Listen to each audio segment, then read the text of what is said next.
5 World Affairs Lectures. Thank you.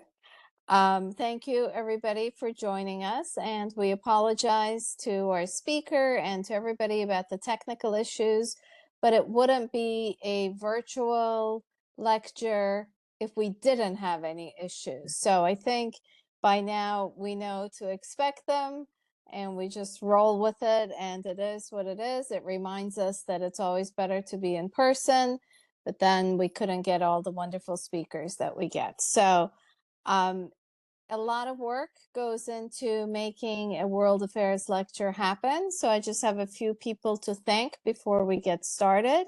We want to thank for their support for our programming, President Joyce Brown, Dean Patrick Knisely, Chair of the Social Sciences Department, Professor Daniel Benkendorf, and Executive Director of the Presidential Scholars Program, Professor Caitlin Prager.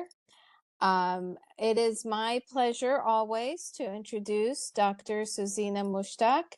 She is an assistant professor of journalism at the University of Wisconsin River Falls, and she is going to be our moderator for the day. Her extensive research is about queer Muslim women and their intersecting identities. Souzeina is also a trained journalist with a focus on conflict, gender, and politics. She has worked in various newspapers, magazines, and television in numerous capacities. Besides that, she's also been collaborating on a visual ethnography on nomads and weavers of the Himalayas and Turkey, where she and her collaborators examined the impact of globalization on the lives of nomadic communities. So, Souzeina, it's my pleasure to hand over the introduction of our speaker to you. Thank you so much, Dr. Levine. And I'm genuinely grateful to FIT for giving me yet another opportunity to moderate this incredible session. I'm grateful to Dr. Chaudhry and Dr. Osos as well. It is my great honor to welcome you today to a conversation with one of the most evocative and human-centered photographers of our time, Rania Matar. And Rania's journey into photography did not begin in a studio, but in the architectural world, where she first trained. She was born in Lebanon, and with Palestinian roots through her father, she moved to the United States after escaping the turmoil of the Lebanese Civil War. Her early education at the American University of Beirut and later at Cornell University laid the foundation for a career in architecture. But it was motherhood that redirected her path. She was seeking to capture the fleeting moments of her children's lives, and that's when she picked up a camera and discovered a new language, one that would eventually speak to the lives of girls and women across continents. And what began as a maternal impulse evolved into a profound artistic mission, one that seeks to illuminate the shared humanity across cultures, religions, and generations. Rania's work is not just visual, it's relational. She collaborates closely with her subjects, creating portraits that are as much about the connection as they are about composition. Her photographs have been exhibited around the world, from the Museum of Fine Arts in Boston to the Arab World Institute in Paris, and are held in the permanent collections of major institutions. She's also Guggenheim Fellow and a professor of photography at the Massachusetts College of Art and Design. Rania Matar's work reminds us that art can be a bridge between cultures, between generations, and between strangers. And it invites us to see not just the differences, but the profound similarities that bind us together.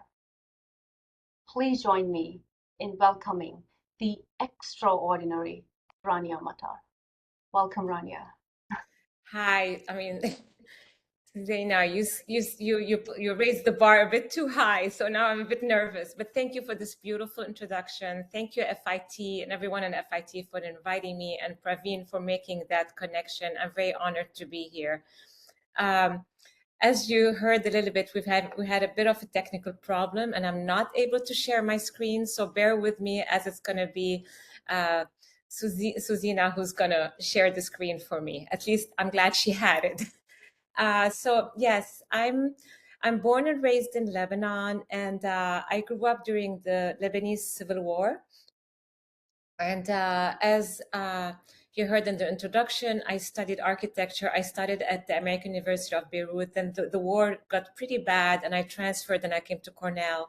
And then eventually I started working as an architect in the Boston area, and got married eventually and had twins. And I thought I was going to go on maternity leave, and then started working on my own as an architect. But then after September 11, no, sorry, before, then I started taking a lot of workshops to make pictures of my children. Eventually I have 4 now.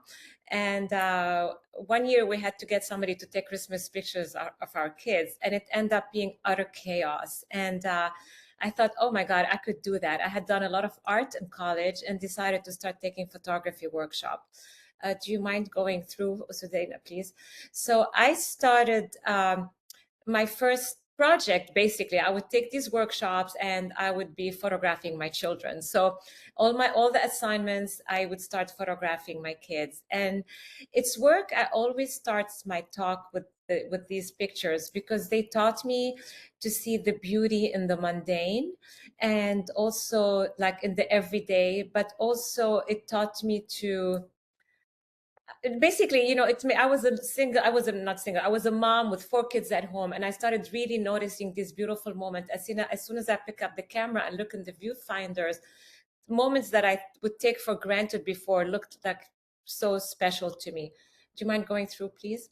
So this is my early work, and then I went to a portfolio review where I started photographing in Lebanon after September 11, when the situation in, I mean, I'm an Arab American, and the world felt very divided, and my whole identity was a bit messed up. Like, you know, I'm Lebanese-Palestinian, but I'm American by now, and the whole rhetoric of them versus us was very unsettling to me, because I am them and I am us, and what does that make me? So I decided I want to photograph in Lebanon. I happened to go with a cousin of mine to a Palestinian refugee camp in 2002, and I was shocked that people lived in these conditions so close to where I grew up. So I started photographing, and these are not the early pictures I made. When I went to a portfolio review and I showed pictures of my children, and then some of the pictures I made in the refugee camps, and the person I met told me, you need to have that same intimacy with everybody you photograph as you have with your children. And that was the best advice anybody ever gave me. So I started connecting with families directly and spending time with them. Up to that point, I was very tentative. And you'll see in these images, I'm in this space with people. I use a wide angle lens, and I'm right there. So it taught me to really relate to people on a very personal level. And so this was part of my early work. And then it turned into different projects within the project, because I also became fascinated with the whole with the veil, the hijab. When I grew up in Lebanon, you would hardly ever see women wearing the veil. And after September 11, again, with the rhetoric of you're with us, against us, it felt like the world became more divided. Lebanon is a very multi-religious country. Women do not have to wear the veil.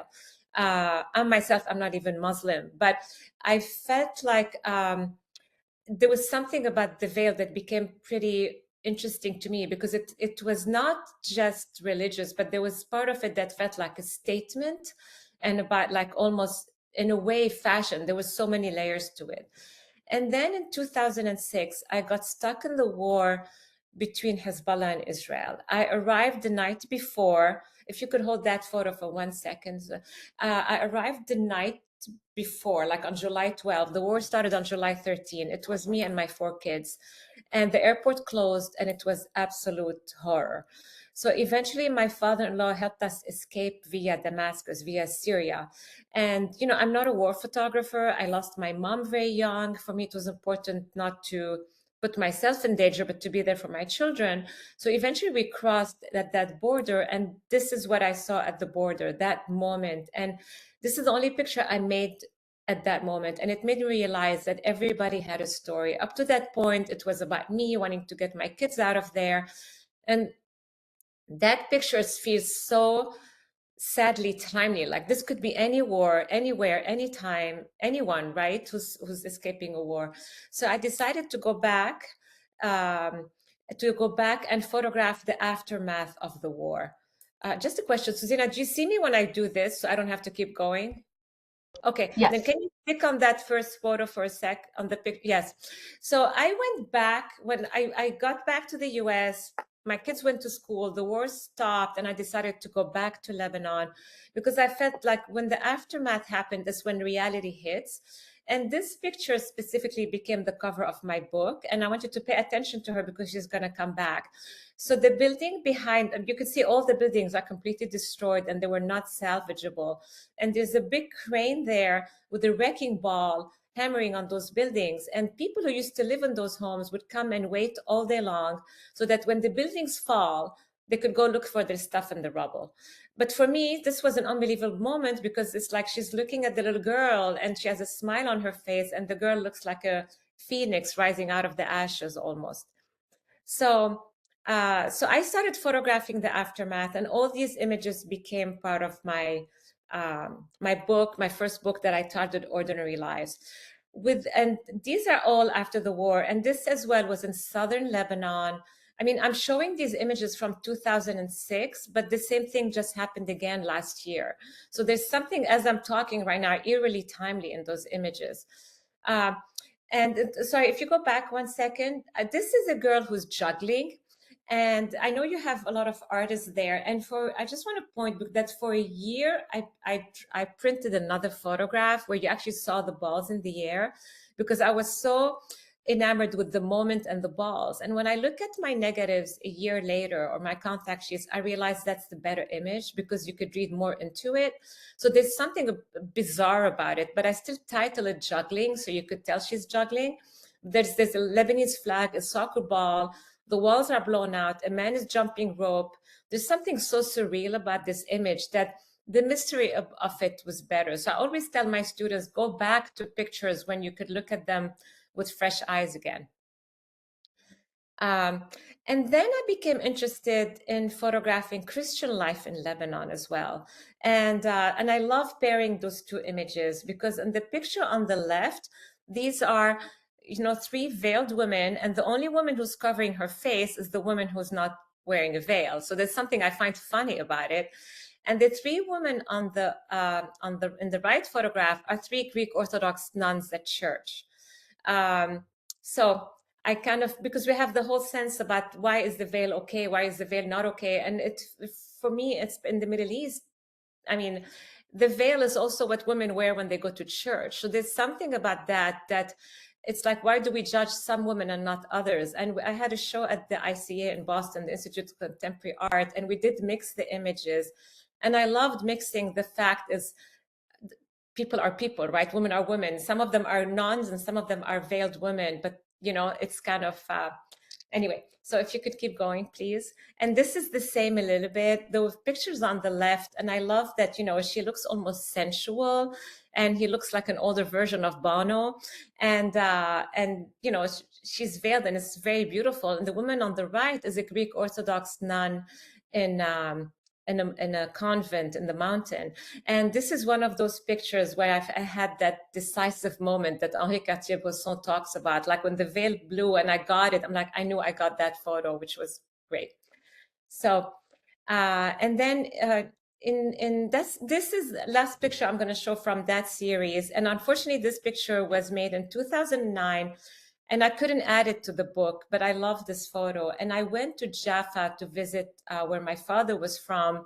And the picture, I made it there, but it couldn't make it in the book. But the boy didn't want to be in the picture, so he went behind me and he made my picture. At some point, I had to be honest and tell him, but I feel like there's something about it that's pretty symbolic, about being boxed in somehow. So from there, I decided, this came into a book. It gave me closure on the project. And I decided I wanted to, my daughter was a teenager by now. This is not my daughters. My daughters, I photographed them so much when they were little that they wouldn't cooperate anymore, but they still inspire me in all my work. But my daughter was a tomboy and she was transforming into such a different person that I knew I wanted to do something about teenagers. And I felt like I live in the US, I want to work here. I felt like I was done with the work I was making in Lebanon. So when I started photographing teenage girls, I would photograph them when they would come visit my daughter. And I felt like they were performing for each other almost. So I decided to photograph each one by herself. And after a couple of them picked their bedrooms, I'm like, oh my God, that's my project. So it became called A Girl in Her Room. And this work is it started being a little more collaborative. I still work in the same manner. I'm using wide angle lens. I'm with them in the space. But here I have to wait to get them more comfortable with me because it's not just stealing moments, it's moments of working together. This picture became the cover of the book. And I just want to mention something about it because this photo was exhibited at the Museum of Fine Arts in Boston. And people would, in a show called She Who Tells the Story, women photographers from Iran and the Arab world. And people would come to the curator and say, we thought you're only showing Arab women. And she said, I am showing Arab women. And I would start arguing with her that this is not an Arab woman. And I love it if that shatters stereotypes in any way. So I love that this became the title, the cover of the book. When you see it very large, her name is Christia, and it's written in Arabic in her bracelet.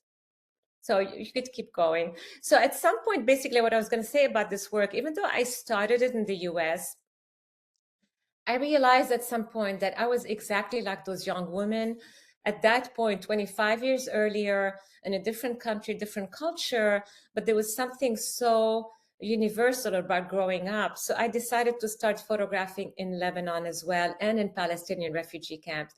In Palestinian refugee camps, these young women do not have their own bedrooms. So they share the space, but they always have a little area they personalize. So for me, it was important to include that as well. So again, and it started like, so in the book, they're mixed. American young women, Arab women, whatever. Some of them you could tell, some of them you cannot tell.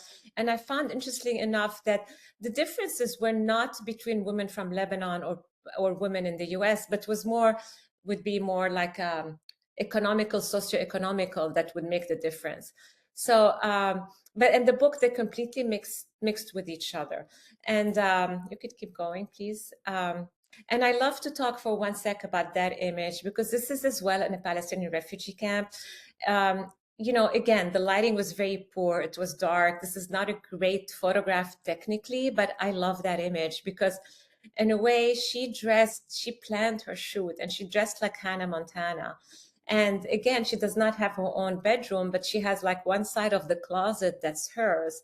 And you could see how she even knew how she wanted to pose to match Hannah Montana. And I have like little quotes from some of these women, and hers was, my idols are Hannah Montana and Selena Gomez. I hope to become famous like them one day. So there was something very touching about that. I mean, here she is growing up in a refugee camp, third generation Palestinian, but there's something about that globalization somehow. And eventually I showed that picture. This was in Bethlehem. On my one trip to Israel and the West Bank, so this one is in Bethlehem, and it kind of led me a little bit to my next work because I became interested in the details of the body language, like the way she's holding her foot. And at the same time, my younger daughter by now was a preteen, and her body, again, it's not her, but she inspired that work. And this is the age where the limbs become long, and you're still a little girl, but you start acting like a woman. So there's such a duality in those images that I found interesting. And the gaze is important here. These girls, I'm shooting medium format film, they don't even know what I'm talking about. So they keep wanting to see the back of the camera, and they are used to the selfie attitude. And when I'm telling them, no, this is film, all of a sudden they have to think about what to do with their legs and arms and with their limbs. So if you keep going through those, these become a lot, again, about the gaze and about how they present themselves to the camera.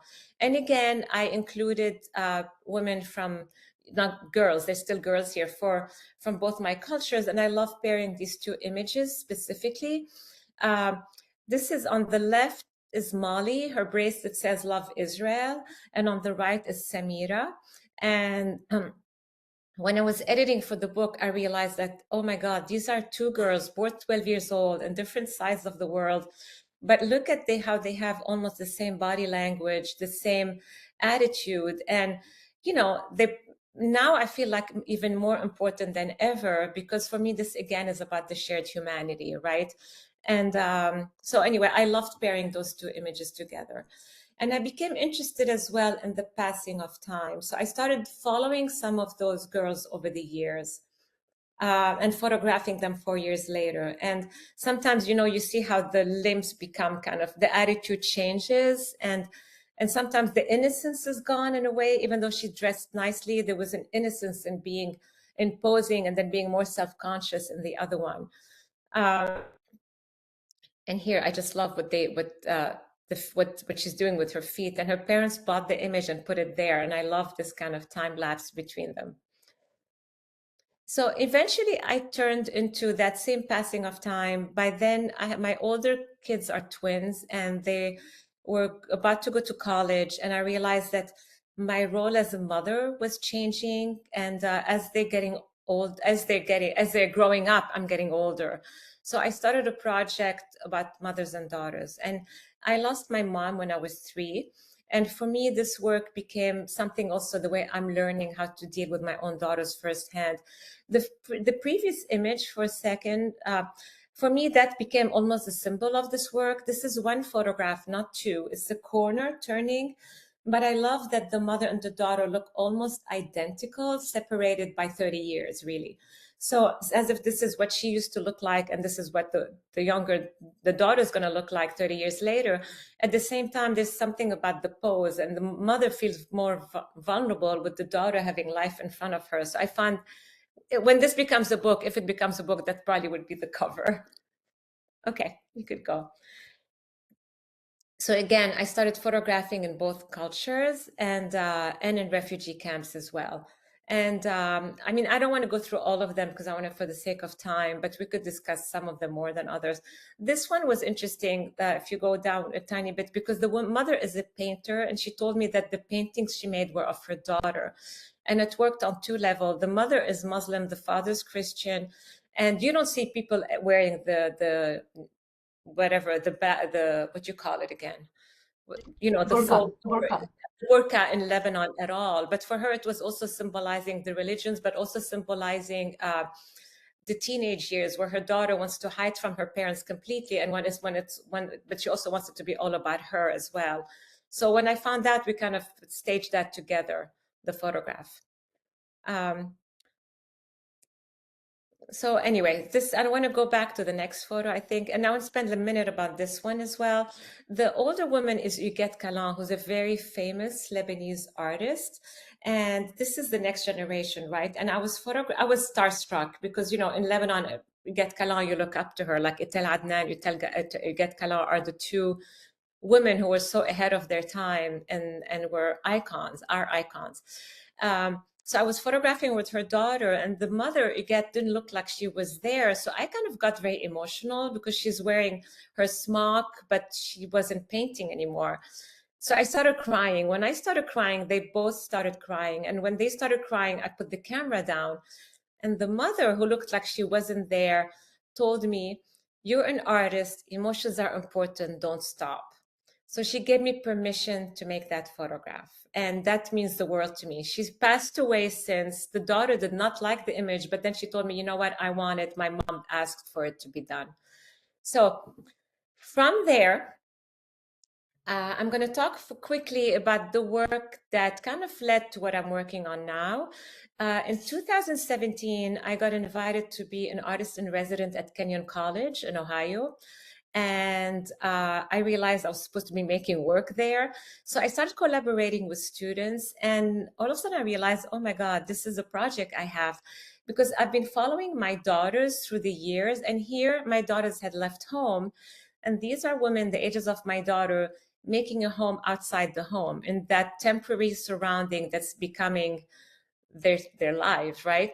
So it became very much about texture and landscape and the relationship to that environment.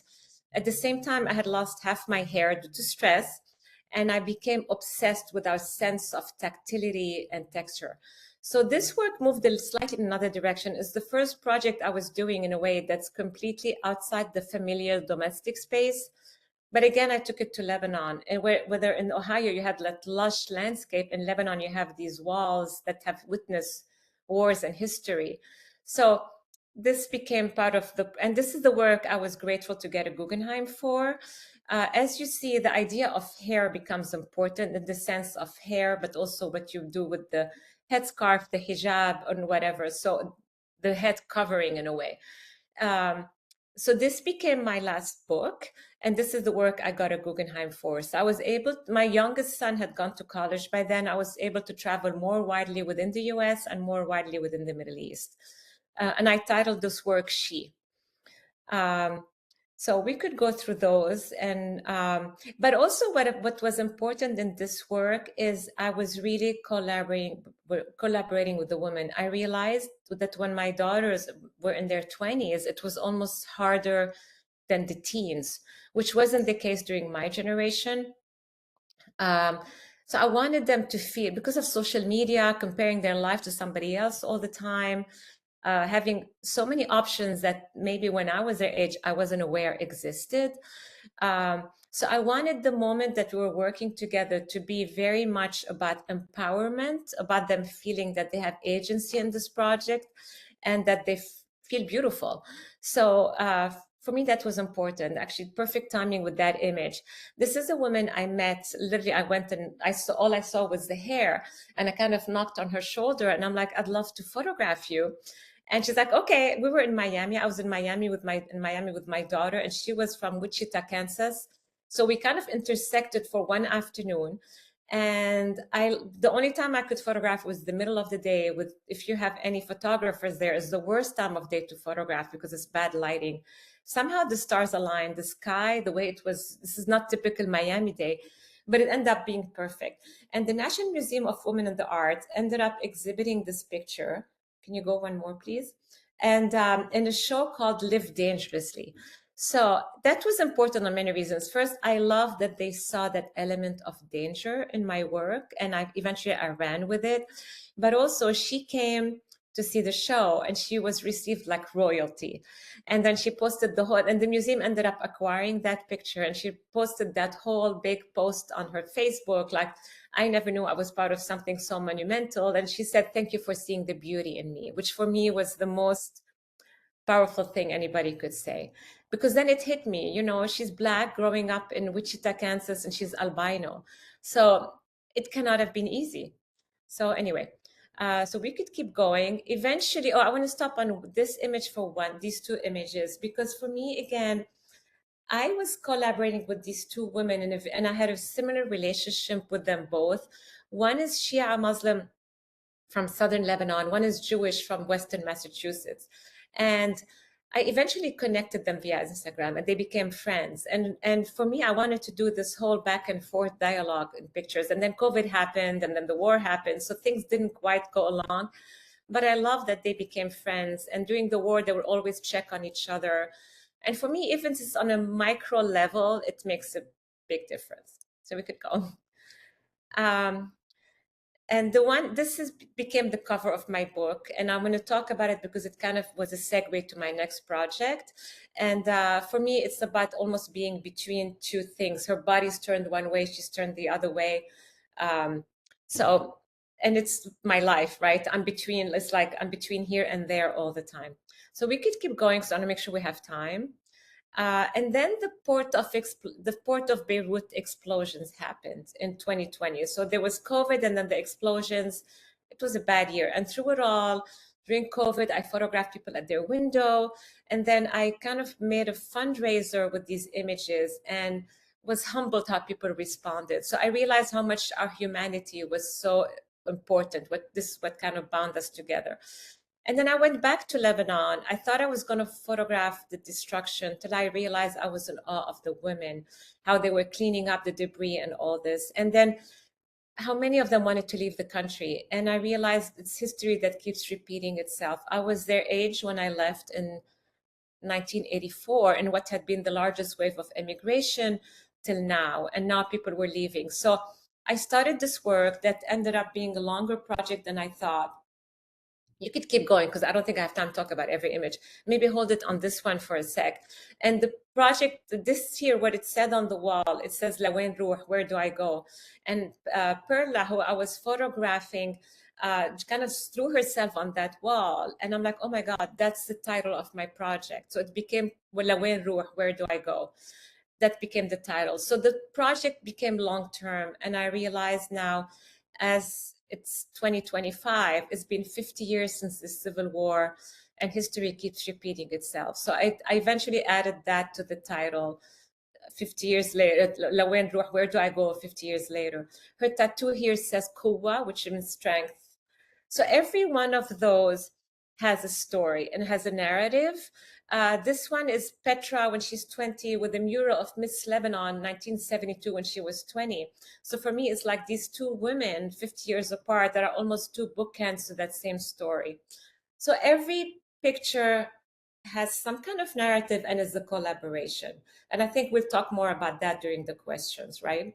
So we could go through them. I want to stop at this one for a tiny sec. Some of them is also the stories of the women who, like, we pick a place together and something had to do with them. And some have to do with our collective memory of the war. So this is the Holiday Inn Hotel. When I was growing up, I would watch from my window, from my apartment, the Holiday Inn Hotel that had just finished. And it was like the pride of Lebanon, 28 floors with the rotating restaurants on the top. And it was being bombed and every room was burned every day.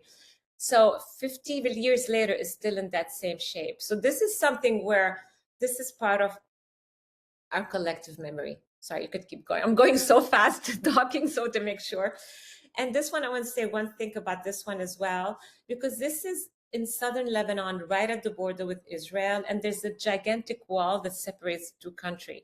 And we climbed on top of a building under construction, so we're looking into Israel over the wall, in a landscape that's identical to Lebanon. So, okay, let's keep going. So, and I also wanted to show the beauty. So some of them have to do with the relation to that gorgeous, lush landscape. There's something about, they look like disco balls, but these are like bullets in an abandoned theater. And a version of that is the cover of my new book. So anyway, we could keep going through those, and there's also the aspect of the absurd. Sorry, one more back, Souzeina. This one's like, there's something about it that's so bizarre, which is also, the country is a bit schizophrenic. So the sign says basically emergency surgery. It's like a doctor sign, x-rays, and it's kind of, so there was some, and she's like an odalisque for those studying painting with the cat. I mean, it's one of my favorite images actually, because it's very bizarre. So I want to make sure I have time to talk about the new images. How am I doing with time? You have around 5 more minutes. Okay, so let's keep going. I mean, I'd say about those in general, that they always have this duality that you often see in Lebanon. The one above, one tiny second with the broken glass. One more, yeah. you have broken glass everywhere in Beirut, and it's kind of eerie how much broken glass there is. And for me, this image almost is a symbol of Lebanon. It's like you have, railing that's gone, and a gorgeous, one of the most beautiful views in the country or in Beirut anyway. That red, beautiful chair was there, and she's sitting there like sunbathing, but there's all this broken glass around her. So there's this kind of thing about life that keeps going on, but the bizarreness of life that happens at the same time. So we could go. And I started wanting to add a little bit to because of what happened this past year with Israel, with the war and Beirut being bombed, and all the olive trees, a lot of the olive trees in the south were burned. So this is part of, I wanted to show some of the beauty of the olive trees that are so much part of that landscape and the livelihood of people. And then this is in southern Beirut, and this is what was her house. So and she was so beautiful. And here I photographed Ruwan, the young woman. And this is like, my father used to buy newspaper from this guy, and he's her neighbor. So he watched her grow up. So when she wanted to be photographed, she wanted to include him. His name is Fawzi, and this is Al-Maktab Al-Saghira, which means the little bookshop. And during the last bombing, he wakes up at 4 a.m. so he could talk to his kids in Canada. And he was on the balcony, and an Israeli missile fell and he was killed. So there's something very sad about that, because he's like this beautiful man who was just up early to be able to speak to his kids. So I thought, I'm so glad I have this image before. And this is Dua, this young woman who was, they thought they were going to die because they were bombing across from them. So when we decided to make the pictures, she wanted to go get photographed in the apartment next door. So we found that missile, and I kept it. So now it's still in the trunk of my car. I can't get rid of the damn thing. Okay, and here is, I want to talk for 1 second. This is the picture we talked about first, who was the cover of my book with her aunt's house being destroyed. So I didn't know, there was so much commotion when I made this photo that I didn't know the name of the little girl. I just knew what was happening at that moment. And then I lost them. And then when the war started last year, some museum website posted that image on their Instagram account, the black and white photo. And people started tagging people. And somebody replied, my family. So I reached out to the person, and I was able to find the little girl who is in the next picture. Her name is Lynn. She was 1 and now she's 19. She was 19 last year when I photographed her. And the same aunt whose house was bombed in 2006, her new house was bombed again in 2024. And I photographed Lynn again in the new house that was bombed. So there was something kind of beautifully powerful in a way, I want to say, but I'm so glad I found her. Now I know who she is, and she grew up into such a lovely young woman. Another thing I want to point out, we could go quickly through those. This is this is Samira. The girl in the middle, her name is Samira, and she's in a refugee camp. And I met this family when she was 5 years old, when Samira was 5. And I fell in love with that little girl. So I started going back and photographing her every year. I would visit them, and all of a sudden I realized that, oh my God, I have a project about Samira where I photograph her from when she was 5 till when she's 25. So you could keep going. And now, yeah, that's with her mom. And she still lives in a Palestinian refugee camp. This is during COVID. So it's like she was part of all my projects, and all of a sudden it became a project about her. And then the ICA, this is the latest one I did of her. Now she's kind of got married and left, and I'm not able to find her. I'm a bit devastated because I'm worried about her. But I love it that the ICA in Boston acquired 3 of her photos and are exhibiting them front and center in a portrait show from the collection. And it means the world to me, especially in the climate we're living in now, that they're showing that. So the book that I was doing, that's called The Work I'm Doing, Lawen Ruh, is being published into a book as we're speaking. I'm going on press next week. So at the same time, my father sadly passed away in, as I said, I didn't have a mom. I was an only child, and my father raised me. So he was the world to me. And he passed away at the end of August 2023. And my only consolation in that is that he never got to see what's going on now in Gaza. But eventually I started looking through all his things, and to protect me when I was younger, he always told me, you're Lebanese, you're not Palestinian. The Palestinian problem is mine and not yours. And now that he passed away and I see what's happening in Gaza and I see my own kids coming to terms with the Palestinian identity, I started finding things in his belongings and realize how much it meant to him. So if you go back for 1 second, Souzeina, here, this is like my grandfather and then my grandmother's Palestinian passport. And if you see the exit visa to Lebanon, it was April 2, 1948. They thought they were going for 2 weeks till things quiet down, and they never went back. So you could keep going. And this one is, you know, being Palestinian now again, but when I was growing up was very difficult. So this is a complete search for identity of my father, from like his father's Palestinian passport to his Transjordanian passport to an Iraqi passport to eventually a Lebanese passport, and then a Brazilian and a Greek passport. And the last two, he didn't even say he was born in Jaffa. It said born in Beirut. So he could, because he worked with an American company, he needed to travel. And as we see now, it's always like, it's the baggage that you carry, unfortunately. So these are images of my grandmother at her wedding in Jaffa, pre-1948. And then I found all these newspapers he had. And if you read some of the titles, they could be written today. There's something so eerie, except that I think the newspapers were a bit more honest and there was more conversations, you know, like about, but you read some of the titles and it's eerie what you see. And these are dated like 60s, 70s, and 80s, you know, like guidelines for peace in the Middle East. In Palestine, room for debate, back to the Palestinians, time bomb in the Middle East. I mean, you see, here we go. America closes eyes to realities in the Middle East. It's kind of pretty powerful to have those. And then it feels like every time I find something, they were in suitcases. So he had this phobia of suitcases. And I feel like, oh my God, this is a story of exile, leaving Palestine, going to Lebanon, then growing up in the war. I went to Paris and there was all this, and now I'm in the US. There was always that kind of having to pack and leave. And now he asked for me to take his ashes before he died to Palestine. Obviously now I can't go, but I feel like he never went back in his lifetime. I honestly want to honor him if I can, when I can, to take him back to Jaffa. But then if you go one more, I found this picture that I found in one of the suitcases, and these are people escaping in 1948. And last one, I think. Oh, and then so I started this project now I'm making about my father. So this is like the border. It seems like even if there's no wall, there's nowhere to go symbolically. It's blocked. And then you have the wall that separates between them. And then I'm studying along that, I'm also photographing third generation Palestinians. And this is my daughter. So we started with my daughter and we're ending with my daughter. And here she's carrying my grandmother's Palestinian passport. And she kind of looks like her.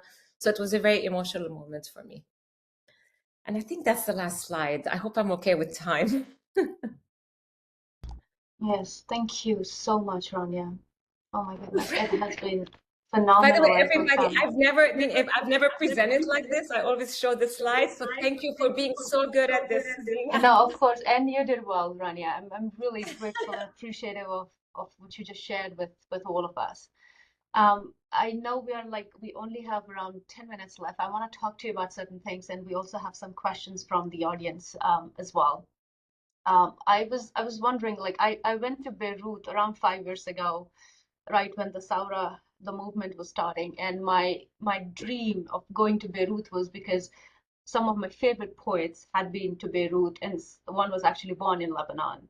Khalil Gibran, Mahmoud Darwish was there, and then Faiz Ahmed Faiz was there. So, and what was incredible for me as an outsider was to go to a church in Lebanon and then hear a mass in Arabic, because you always associate Arabic with Muslims, right? So it was such an eye-opening experience for me. Talk about breaking the stereotypes, right? So it was People phenomenal don't in know, that. like in Arabic, when people think and you say Allah, it's like, oh my God, they're terrorists. I mean, Allah means God in Arabic. God. Christians call it Allah. And then the cool thing, you have mosques and churches next to each other. Yeah, And at some points, you hear the church bells and the call to prayer at the same time. And it's exactly. beautiful. And people don't know that. Yeah, no, I mean, it was again, as I said, it was phenomenal for me. I recorded the entire mass because it was something that I had never seen or heard Yeah. before. Because Arabic has always been, unfortunately associated with just Muslim culture. But then you hear a Christian mass happening in Arabic, which was phenomenal. So I just want to talk to you a little bit about your work as well. Your work, you often sort of explore the intersection of personal and collective, as you said, talking about taking pictures of your children and then, going beyond and taking pictures of women and girls in other parts of the world. So how do you decide when a story is universal versus when it's deeply individual? There's a quote by Diane Arbus that I love, and she says, the more specific you are, the more general it will be. And love that because you do something so personal, and at some point, if you do it right, it resonates with people. So there's something about, sorry, I'm here. Is that me? No, we can hear you. Oh, I'm hearing something. Oh, there's, okay, don't worry. There's, it's echoing. I don't know where. There's something about the personal, like I'm telling my story, and my story of my kids, but I'm just one woman, but I feel like this growing up and growing older, everybody could relate to. And especially in this country, many people have this hyphenated identity somehow. Mine happens to be um, between Lebanon, Palestine, and the United States, but you are from somewhere, so everybody brings their baggage. So in some way, even though our stories are different, there's something that we share in common. And I find that with the young women as well, like photographing young women, maybe their lives are very different, but they're all going through that same biological, physiological, emotional changes at the same time as they're entering womanhood, right? Yeah, thank you. There are a lot of questions in the chat as well, so I want to get to the questions from the audience as well. Someone says, as someone who aspires to tell stories through a Lebanese creative lens myself, do you have advice on how to develop one's visual voice when working between multiple cultures? How do you remain authentic to both Lebanese and Palestinian roots and American roots through your work? If you do it honestly and focus on your own story and forget about the audience, eventually the audience is important, but do it because it means something to you. Then you're staying true to yourself, and then you follow your hints. Don't overthink it. And I feel like for me, it really, I had to relearn about my Palestinian identity because my father wanted to protect me so much in a way that I was happy to just identify as Lebanese and American. And now all of a sudden I'm identifying, so it's turning into a project. So follow what's going on with your life, and you realize that it resonates with others. And in Lebanon, I feel like this country inspires me so much that because sadly, there's always a crisis going on there. So for me, in a way, making art out of it makes me deal with it. It makes any sense, right? Yeah, absolutely. Thank you for that. Someone is saying that these photographs are absolutely beautiful. Are all of these shot on film? You know what? No, there was two. The girl in her room started on film, and then at some point I realized that it was limiting because some of the rooms were dark, and at that point I wanted to be able to move around people because it's an intimate setting. So it was my first time trying digital, and it felt like the right thing for this project. Then I went back to film all through COVID. And then when nobody was developing film, I was using at that moment a Mamiya 7 II, which is a medium format film. And during COVID, I started a project photographing at the window, and nobody was developing film. And it was important. There was something about the immediacy of these images that I bought a Fuji 50X, I don't even remember the name, sorry, 50R JFX, which is very similar to my Mamiya and digital. But I wasn't ready to give up film, so I was shooting on both till I realized for one, it was too complicated. And then I'm making now, since the explosions, my work is focused on Lebanon. And I have to say, traveling with all these medium format film was a pain. And I couldn't tell the difference between the film and the, so I kind of now sold my soul. There is another question saying, stunning and powerful work. How would you like your work to continue and evolve? I think in a way you answered that when you talked about your father's, It's identity. always, it's a good question though, because it's always hard. Like now I'm working on a book. I was having so much fun. It's been 5 years. I'm working with this project about women in Lebanon and their relationship to the country and to the place. And the book gives it a finality, and I'm always in a panic. What am I going to do next? So I feel like if you stay open to something, it gradually leads you to something else. And I heard the lecture by Sally Mann about 2 weeks ago, and I loved something. She phrased it better than I could have, which is you always kind of want to have almost two projects so that one is ending, you're segueing into another one. And I thought that was beautiful because it could be like, no, like the book is getting published, and I'm so happy that my attention is slowly shifting to something different. So I feel like if I'm able to do that, I wouldn't overthink it. What is my goal? I hope I stay creative and find things that inspire me, if that makes sense. Sorry, I'm trying to Absolutely. answer fast, but No, you're doing absolutely phenomenal. So don't worry about that. There's a beautiful question, which is something similar to I wanted to ask you from Victoria. I was so moved looking at the mother-daughter collection. I wonder if the direction of their gazes were intentional. I feel like the direction of their gazes reflect their direction in life. Did the collection make you look at your role as a mother in a new or renewed way? that's a beautiful question. And actually, it was the hardest one for me to photograph the mother and daughter. I'm very good working one-on-one with someone, and here I'm working with two people, and I'm aware of two people, and they're aware of each other.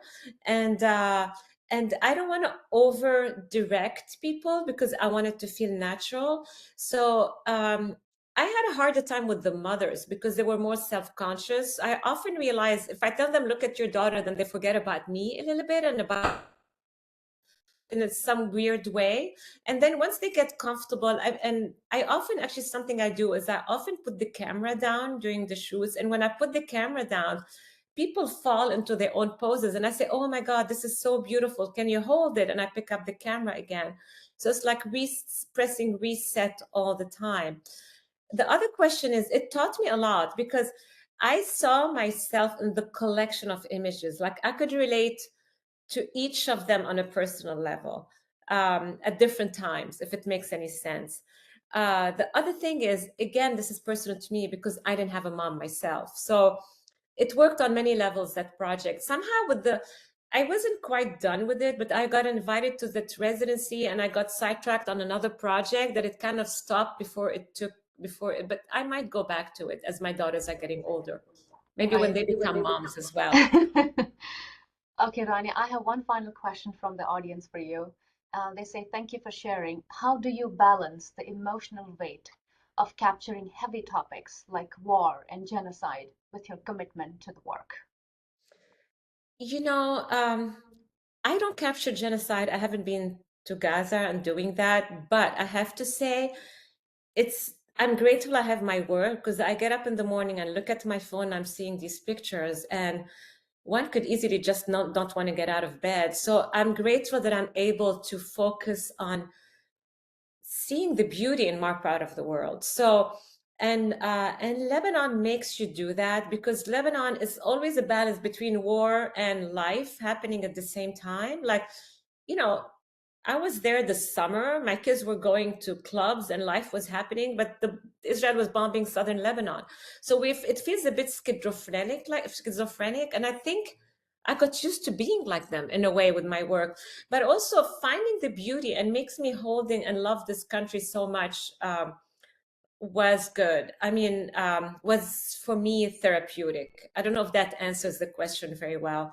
And the fact that I'm able to keep making work and be inspired and show the beauty of women from this part of the world, for me is important versus just seeing what's happening in wars and genocides. But for example, the woman I photographed sitting on her sofa where her house was destroyed, I ended up not putting in my book Mhm. because I wanted the pictures in the book to be more metaphorical, and we see enough of those images, and I think it's an important image, but I wanted to, I'm not trying to sanitize the war. It's present in all my images and in every story, but I want it to be more than a woman sitting in the destruction, if that makes sense. I hope that answers the question.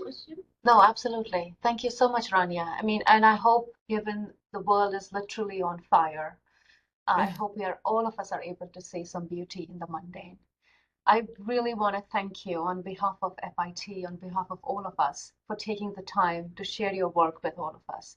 It is such an honor to know you and getting to know about your work. Thank you Thank so you much. so much. Thank you all for inviting me. You made it easy. I was about to start crying before the talk when I couldn't share my screen, and I'm like, oh my God. So it went seamless. Thank you guys. It was fantastic. So, and really, thank you so much, Souzeina. And I mean, Praveen, you've been my contacts maybe. So thank you for always making me feel welcome and, feeling good about my work. So thank you. And you live close by, so you're always welcome to the campus. You wouldn't believe it, by the way. You were talking at the beginning that, we could bring people online. I was in New York this morning. I took the 5:30 train. I was next to you. I took the 5:30 train to make it on time to be here, but I could have gone in person to FIT. Okay, unless someone else has to say any remarks, I just want to thank you again for your time, and thank you, Dr. Chowdhury and Dr. Osos and Dr. Levine for your generosity. And thank you everyone for being here and for sharing your questions and for all your incredible messages for Rania in the chat. Thank you. Thank you. And I'm sorry I'm calling everybody by their first name. I apologize for that. No, that's fine. That's totally fine. Don't worry about it. Okay. Thank you. Well, you all doctors. Thank you. Take care, everybody. Thank you so much. Bye. Thank you so much. Okay.